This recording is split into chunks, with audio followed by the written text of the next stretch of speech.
The message this evening is not my message, but ours. Let's go while we're young. Profanity makes talking fun. Alive! It's alive! It's alive! Some crazy someplace else. We're all stocked up here. Now then, children, sitting comfortably? Now. The Rack on Radio Skid Row, 88.9 FM.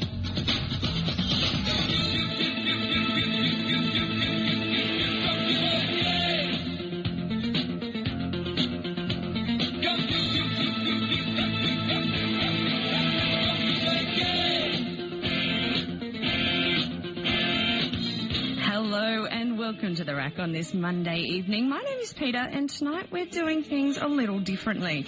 As well as bringing you the usual assortment of wonderful music later on in the show, we'll be dedicating the first half to an issue that has been largely ignored or ignorantly covered by the mainstream media.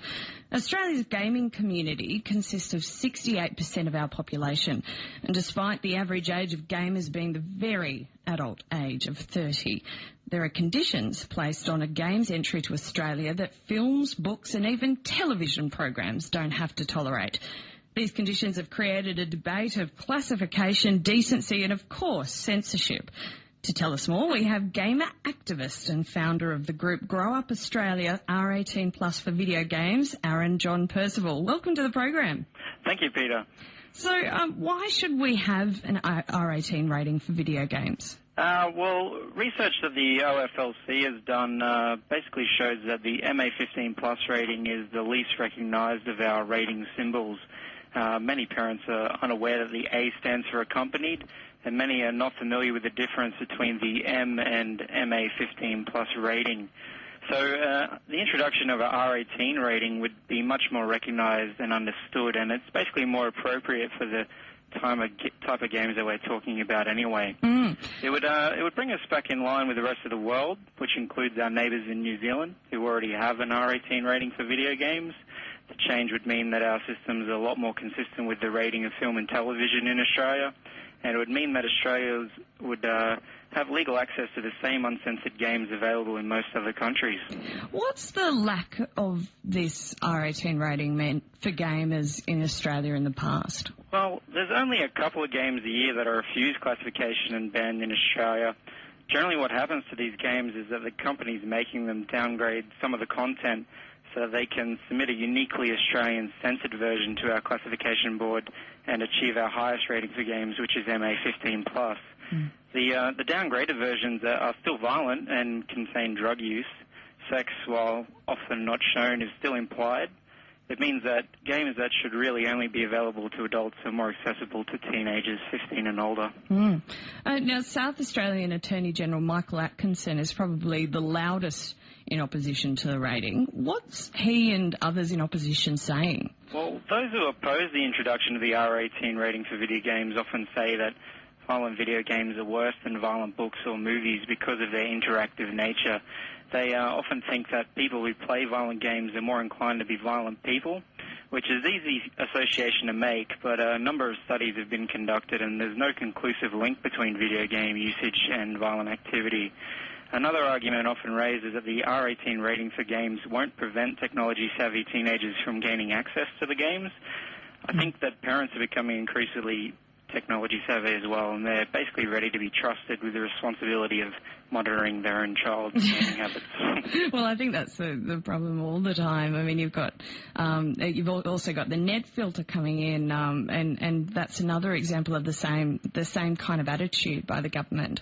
And like, just as an aside, I read that the part of the net filter as well is that it will stop people from being able to access computer games, downloadable computer games that are banned or censored in Australia, which is a bit of a loophole at the moment. Yeah, what I have heard, I haven't heard much about that, but basically the kind of filtering that they would do would most likely be based on our classification system, which means that any R18 rated games available on the internet would likely be filtered.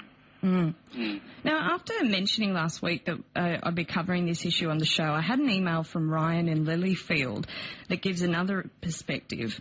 Would you mind me reading it out for you for your response? Yeah, sure.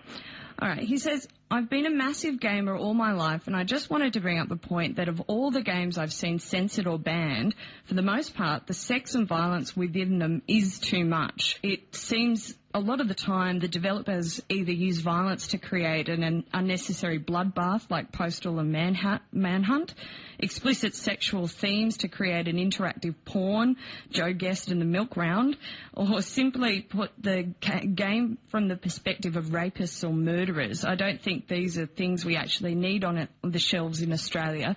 Regardless, if I want anything that's banned, I'll just order it from overseas. How do you feel about that? Okay. Well, he's got an opinion that is shared by a lot of people. So, but basically, I think that everyone should have a choice. And just because we introduce an R18 rating doesn't necessarily mean that we're going to get a huge influx of violence and smutty games. There'll still be the option of banning games that are over the top, that go without the restrictions of an R18 rating as they currently are when they don't meet the MA 15 plus. Yeah. What, before we move on, have you noticed that the removal of certain scenes and stuff like that have caused a detriment to gaming, playing the game? Well, I think so. And basically, these games they're becoming quite artistic, and when you remove things like that, it kind of affects the integrity of the artistic nature of games. And entertainment's going to become increasingly more interactive, so it's a very important issue to address now before it gets too late. Yeah. Now, you've created the group Grow Up Australia R18 Plus for video games. What kind of response have you received? Well, we've got almost 5,000 members in our Facebook group, wow. which is, I didn't expect to have such a large interest when I started, but we have, and I've met a lot of people who've emailed me, and they've got their own kind of events and strategies going on to address the issue. And we're basically helping people who are doing those things to promote their kind of events and to keep people informed with what's going on. How can people do more to get Australia closer to an R18 rating? They can basically, today is Write Your Attorney General an Email Day, which we've designated. So we're encouraging a lot of our members and everyone to write emails to their Attorney Generals like Michael Atkinson and let them know how they feel about the current restrictions. So, and we've also got a number of rallies that I know of, which you can find on our website, which is growupaustralia.com. Great. And lastly, how far away is Australia from an R18 rating? Well, it's been going on for a long time now. I haven't even been involved in the topic for as long as it's been going on, and really I couldn't say when we're going to get it. But the Attorneys General have just met last week, so we're hoping to hear some more news about a discussion paper that Brendan O'Connor's supposed to release, and that will probably give us more insight into how much closer we're getting. Yeah, I believe that discussion paper was due out mid this year.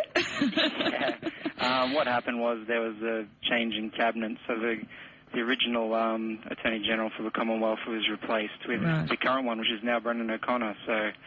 Yeah. He's hoping. Thanks for coming on the show, and good luck to you. No problem. Thank you very much. No worries. That was Aaron John Percival, founder of the group Grow Up Australia R18 for video games. Now, I did contact South Australian Attorney General Michael Atkinson, who was unable to join us tonight, but he did say he will endeavour to do so before next week's show, so make sure you do tune in. This conversation has also been taking place on reddit.com, and after this next song I'll read out some of the comments. Though if you'd like to get in on it, you can email me at peter.rack@gmail.com or call us at the station 9550 9552. For now though, here is LCD Sound System. New York, I love you, but you're bringing me down.